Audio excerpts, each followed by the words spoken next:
The Legend of King Arthur.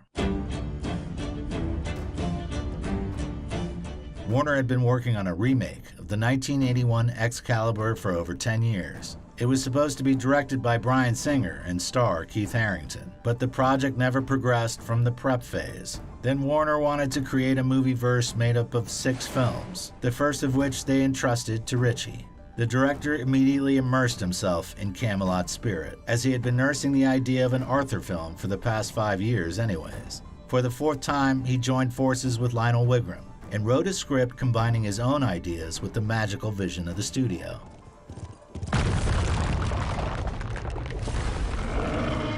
That's how Lancelot, Merlin, and Guinevere were cut from the story, to be replaced by a mysterious female mage. But a lot of the magic was also excluded from the story. Arthur was transformed from a pure-hearted peasant to a brothel-owning racketeer. The resulting screenplay was like a cocktail of Lord of the Rings and Snatch. Fuck you.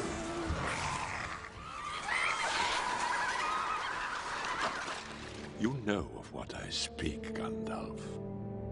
Booby, I probably know a lot you don't.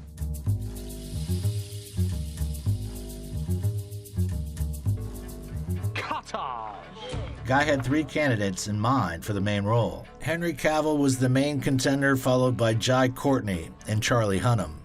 After meeting with them, the director lost his confidence. Hunnam impressed him with his ambition and edginess, but the actor had lost 9 kilos for the last season of Sons of Anarchy, and frankly looked wimpy.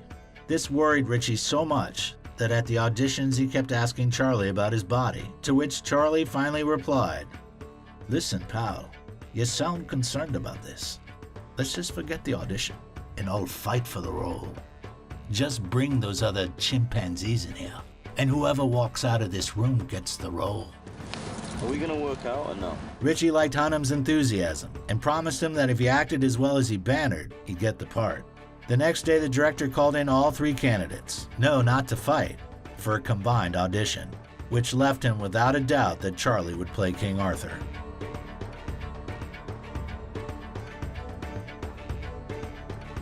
The actor got back into physical shape. His daily workouts included 1,000 push-ups and brought incredible results.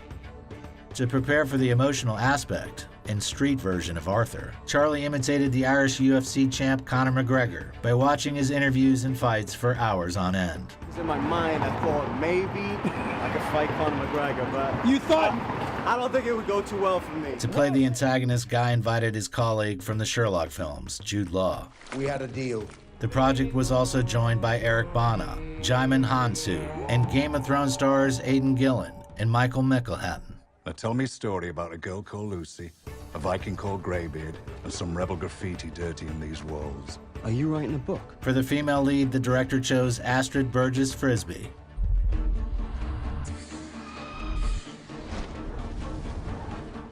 Arthur's friends and sidekicks became new faces, Kingsley Ben-Adir and the Utopia series star Neil Maskell. What a party.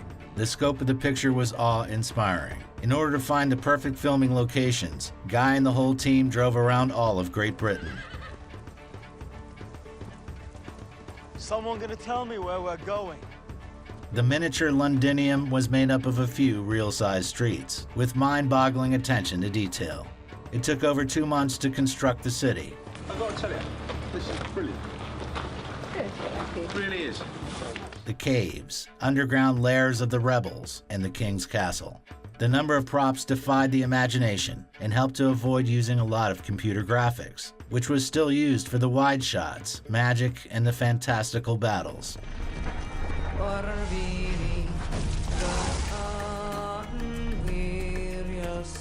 The production designer was Gemma Jackson, who became famous thanks to her work on the first 3 seasons of Game of Thrones. I know who you are, Mage. Behind the camera was John Matthiasson, who had worked seamlessly with Guy on his previous picture. The actual shooting was preceded by 3 months of construction, sewing costumes, and making props. 20 versions of Excalibur were made, and the final version had at least 40 copies. He then forged the great sword, Excalibur. Ritchie's 3 previous reels were of epic proportion, but King Arthur set the bar even higher. The battle scenes contained over 600 extras.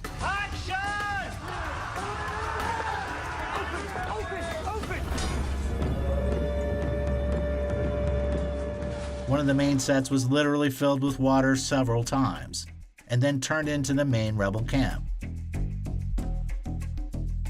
But even in this project, the details were not lost. And though David Beckham's screen time dramatically increased, 10 digits, round the blunt bit, give it a tug. Left foot, right foot, collect your brand, back on the barge. few noticed the appearance of Guy's wife, Jackie Ainsley, on the screen. By the way, King Arthur was not Jackie's first acting experience. Aside from small roles in shorts, in 2010 she was the voice of the heroine from the computer game Heavy Rain. My name is Madison Page. You don't know me. I'm a journalist. We don't have much time, so listen carefully. Guy's collaboration with Charlie Hunnam was synergy. Oh, so we're back to that story, are we now, Jack? They found common ground from the first day on set. The director allowed Charlie to decide for himself if takes should be reshot, Get one more from the top. Mother. and listened to his advice even if it meant changing whole scenes. In return, Hunnam took Ritchie's quirks in stride. For example, it took 2 days for the actor to film the first scene. It included frames with a punching bag, crunches, push-ups and pull-ups, and a dozen other exercises. But the final edit included just one moment where Charlie had been shadowboxing to stay in character between takes. The filming process lasted from early February to August of 2015, extending the original time frame by 67 days. Editing and computer graphics took just as much time. About 6.5 years, or however long this film took to make, we are done. So thank you very much. The original length of the picture was 3.5 hours. The director was unable to convince the bosses at Warner Brothers that this time was necessary. So Guy had to spend another 2 months cutting it down to 124 minutes. Originally, the picture was supposed to be released on the big screen in July of 2016, but it was held up due to production delays for almost a year. In the end, the reel was released on the 12th of May, 2017. A week later, both Warner Brothers and Guy Ritchie deduced that the plan for 6 films had to be scrapped. Scathing reviews from viewers confirmed their hunch. The low box office profits didn't seem too bad at first. After all, $140 million is no small sum, but considering that the picture's budget was $175 million, and that the studio had spent almost as much on advertising, the King Arthur fiasco became Warner Brothers' worst failure of recent years. Welcome to the Docklands. Still, the film found its fans, and despite negative reviews, still found its way into the hearts of Ritchie's supporters.